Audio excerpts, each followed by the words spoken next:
Hello, hello, ladies and gentlemen. This is your girl Mitzi, and this is Mitzi. Let's think about it. Today, we are thinking about the freedom and future of humanity. Isn't that a thinker? Well, yes, we are thinking about this today with Isabella, who's going to help us really think about this in a whole new light. So, with that being said, Isabella, thank you so much for coming on to my show, sharing your time and your perspective with me. You could be anywhere in the world right now, but you are here with me. So, I truly value this. So let's just dive right in. We're going to break down this concept of freedom and future of humanity. So, for you, what does humanity make you think about? When I think about humanity, I think like all us humans who are here on Earth, experiencing life on Earth.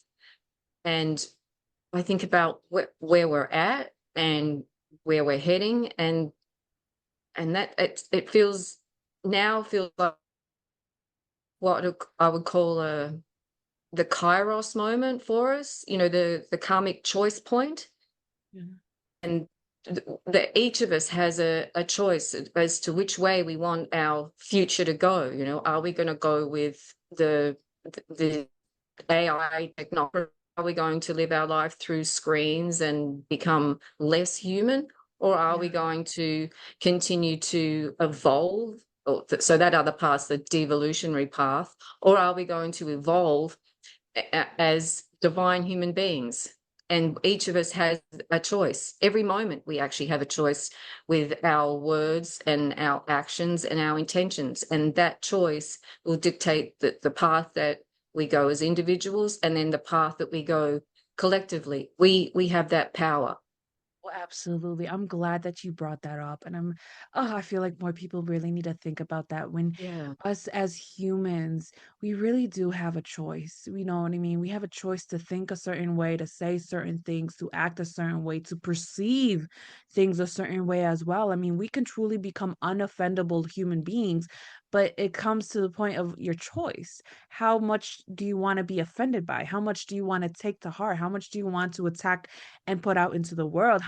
What are you really doing, and I think a lot of the times people don't really realize, like, in humanity, us as human beings, us as individuals, it really comes down to our choices, good or bad, right or wrong.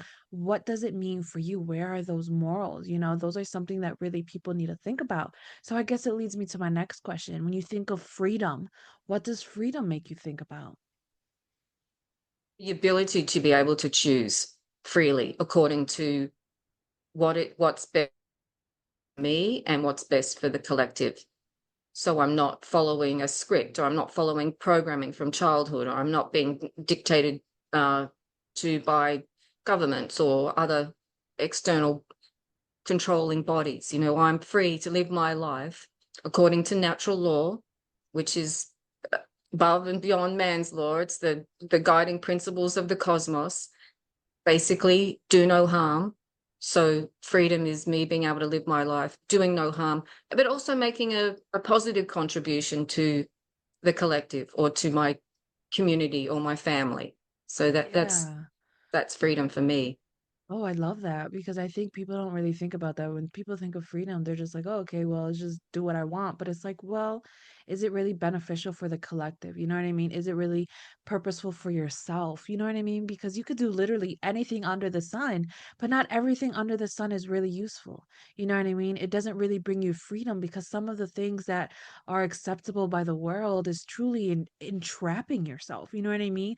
You truly feel like you're in this cage and you're stuck, but it's like in reality, like, no, freedom allows you to do what is right and by what you feel is Right. right, that where your Yeah. heart is leading you. And I think people really don't think about that. So I guess if we could put the whole entire phrase together, the freedom and future of humanity, now what does that phrase altogether make you think about? I just want to go back to freedom for a sec. Yeah. So we have free will, and like you Yes. said, we are free to choose to do whatever we want to do, whether that's whatever it is.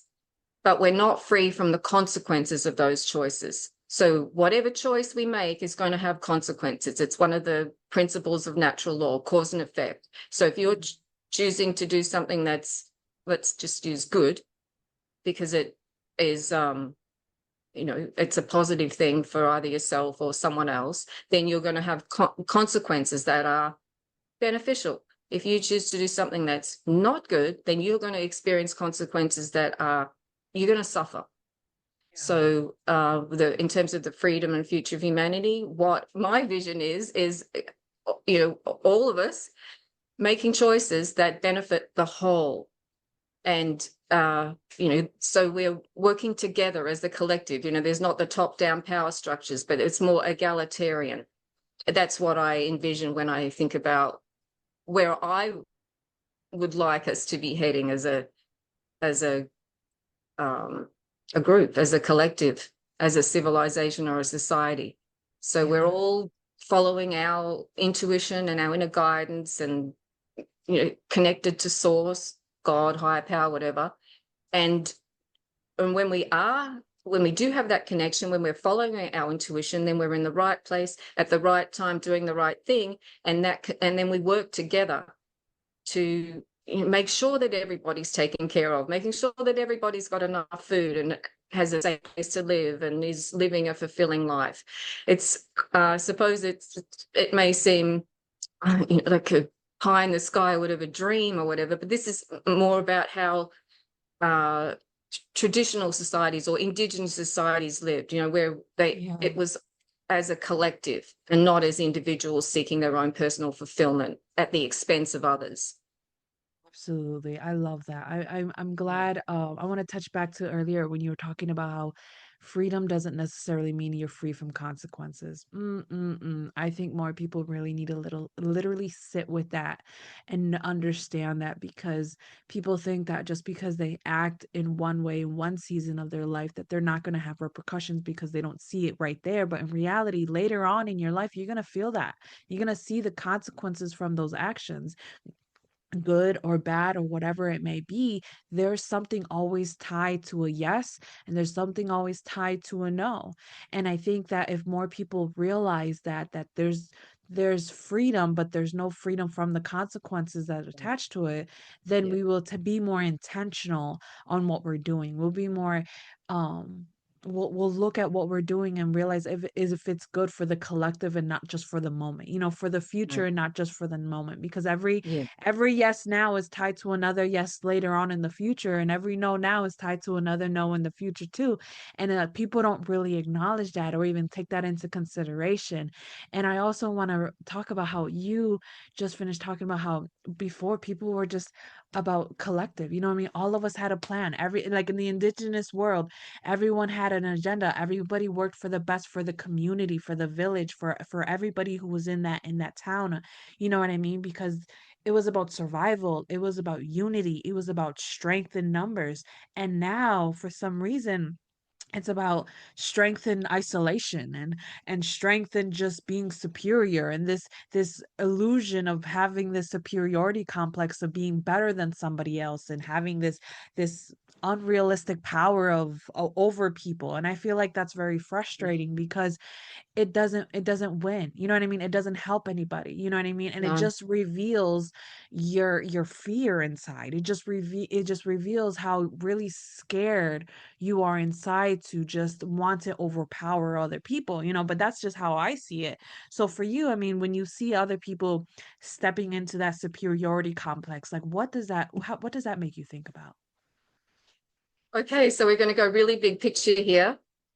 I've I was in a cult. I escaped from a cult. I've done a lot of healing work. I do a lot of sun gazing and spending time in nature, and my consciousness has continued to expand. So I can see that there are forces at work that are driving that movement towards being an individual rather than part of the collective. It's driving like narcissism and solipsism, and that's an evil force. There's basically we're in the battle of good and evil here, and Yeah. evil has been in force for eons, and here we are with wars and like addiction to lots of things, including screens and whatever it is. So it's important to be aware of that there are forces that are controlling our evolutionary path. And we can choose, back to the choice point again, whether we want to continue on that path or we want to create a new path that is love-based rather than fear-based.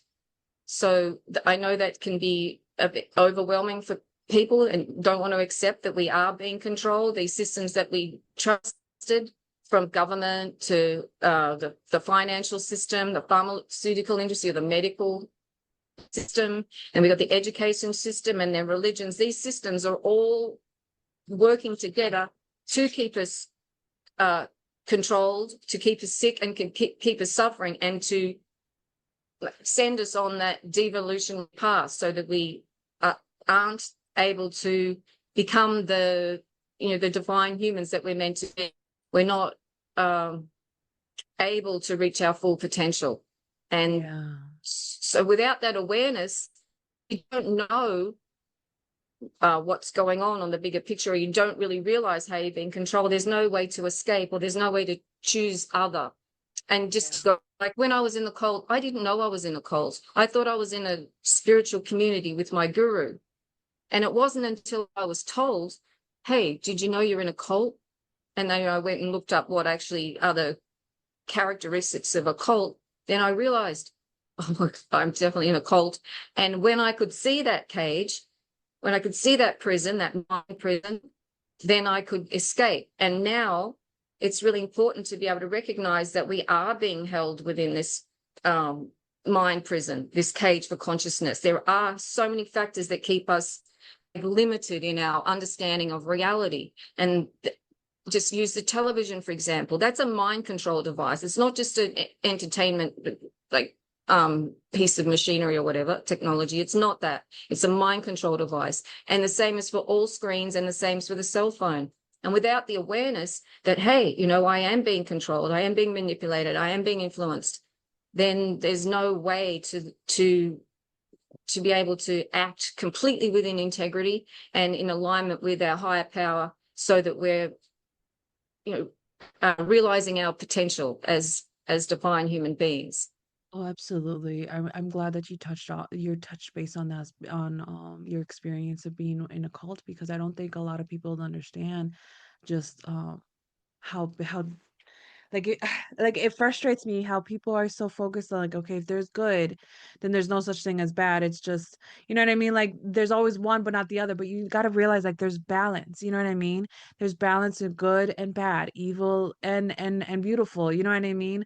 And it's just life and death. And people don't realize that, and they don't want to acknowledge that, because they think, okay, if there's a God, then nothing of this bad is it should happen. But like, hold on, there's also a devil, there's also evil. So because that evil is playing a big part on today's world, we are not realizing how easy it is to be impacted by the smallest increments, and all of these distractions that come across us to keep us away from our divine purpose, to keep us away from what we Exactly. should be and how we should act and how we should think. I mean, we are so distracted. We distracted by TV, by social media, by the screens, by games. Oh my goodness, anything that we feel the need to just find comfort in can truly entrap us sometimes, you know what I mean? And keep us Yeah. locked away. I mean, it's like a movie I seen.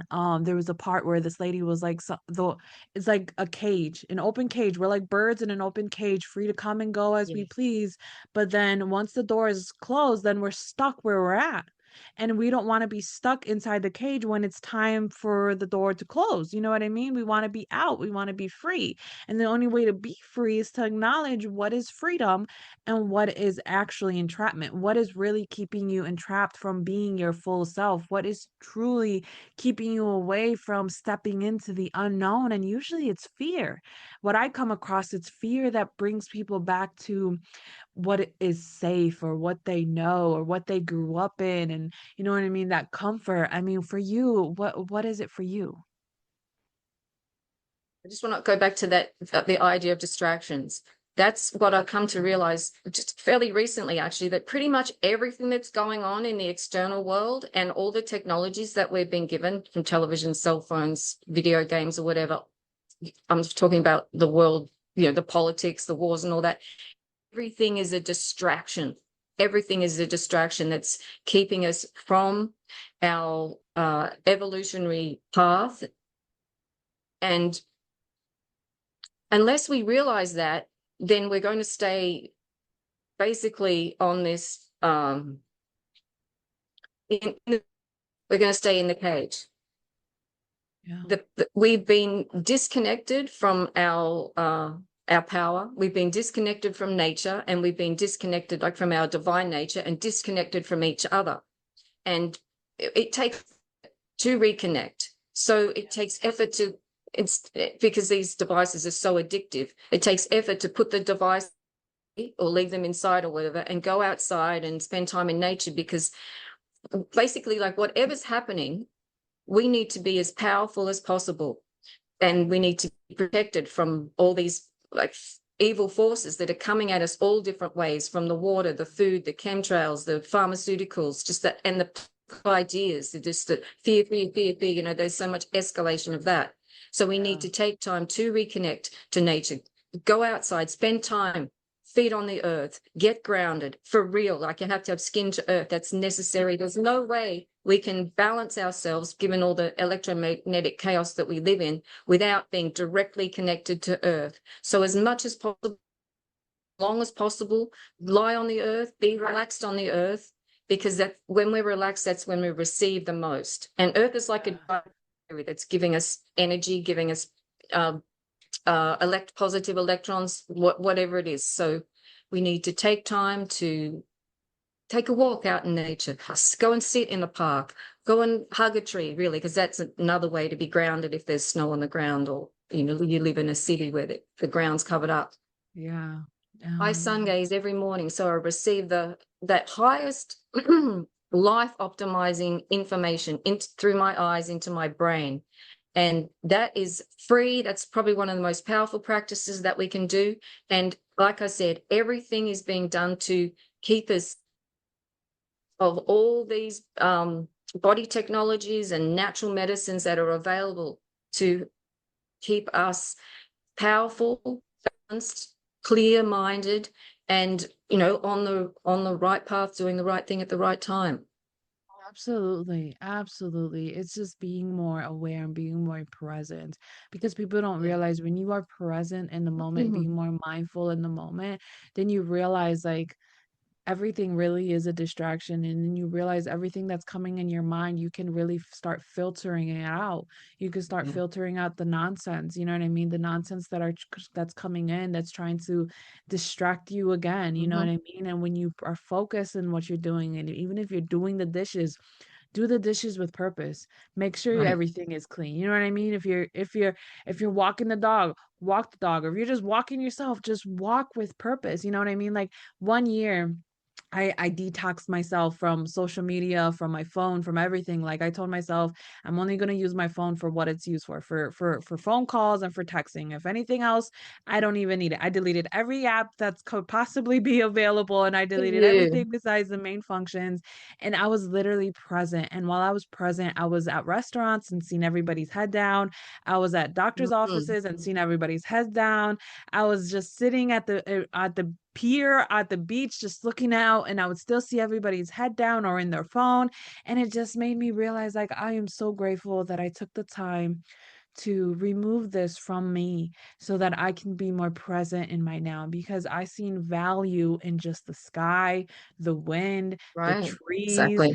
the grass. Like, there's so much value in everything that's around us, but we don't see it. And I feel so bad for the people who are still so caught up in what everybody else is doing, because it's like, okay, why don't you focus on what you're doing? You know what I mean? Why don't you just gain, because that's true freedom, you know what I mean? When you don't have to feel so confined, you don't need your phone every second, you don't need to look at an app every second, you don't need to determine this.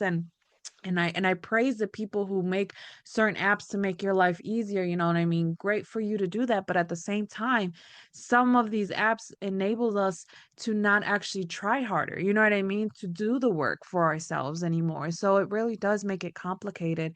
And I know time is catching up to us, and it sucks because, man, I feel like we could keep going down Yeah, this right. We rabbit could. hole in different areas, because it really does. I mean, just the thought of how the future will be is truly interesting because there are a group of people like ourselves who are trying to stand our ground, who's trying to like be more mindful and be more present.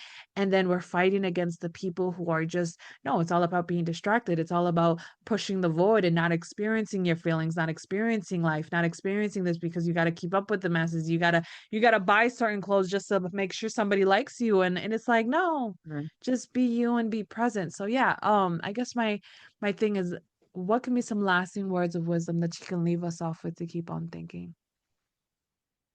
Well, let's think about the freedom and future of humanity when we have now two generations of human beings in the who have grown up relating to life through screens primarily, rather than relating to life through the natural world and being human. Yeah. So my like advice would be to spend as much time as possible being human. And that's not being on a screen. That's doing but human stuff, whether it's cooking food, playing with children, gardening, dancing, singing, creating art, uh, walking, exercising.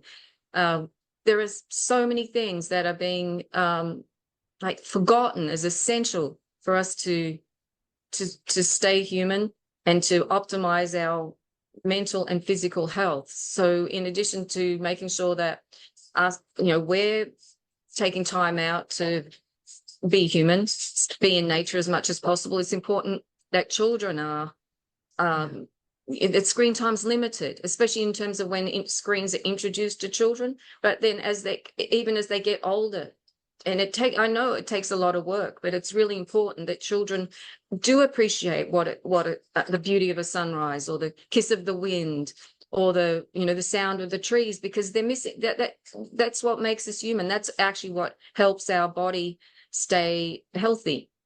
So Yes. my advice would be to basically spend as much time as possible outdoors in nature, doing human things Exactly. Right. I with mean, other people, having conversations, listening to other people, just helping other people. And I think that then if we are as human as possible, then what the future holds for us is brilliant. Right. It really does. I mean, then there's really Yeah. true hope because then we would realize like we would receive this connection, you know what I mean, this heart to heart that we ultimately need, you know what I mean, because when we go and we have to deal with a computer we get frustrated because they don't have that heart to heart, they're emotionless, you know Right. what I mean. Right. And now in society we're dealing with more people who are emotionless, and it's like, no, bring back the emotions, get grounded. And I even somebody told me that in the ground the dirt actually has naturals antidepressants in it, where Yeah. when you touch it in your skin, it naturally calms you down. So, yes, with your statement of grounding yourself with the dirt, feeling it, it's a big deal because it truly does naturally connect us. Why do you think sometimes people would just lay on the ground in the park without a blanket or anything, just feeling nature? It's because it's grounding you. You know what I mean? Even touching water. Oh, water Yeah. is a big healer as Hmm. well. You know what I mean? Touch water. You know what I mean? Get into a new routine of just being more alive. You know what I mean? Yeah. Alive Right. and in the moment, that's a real thing. And ladies and gentlemen, if you guys want to know more about Isabella, because how could you not after this conversation, right? How could you not? Please go check her out. I have a link access to her website on into the description if you're listening audio, or if you're on the YouTube watching, or if you're on my website, you could find her lovely photo. Just bloop, click right there, and it goes directly to her website so that you can obviously continue on thinking. Because isn't that the point? Yes, it is to keep on thinking, y'all. Bye.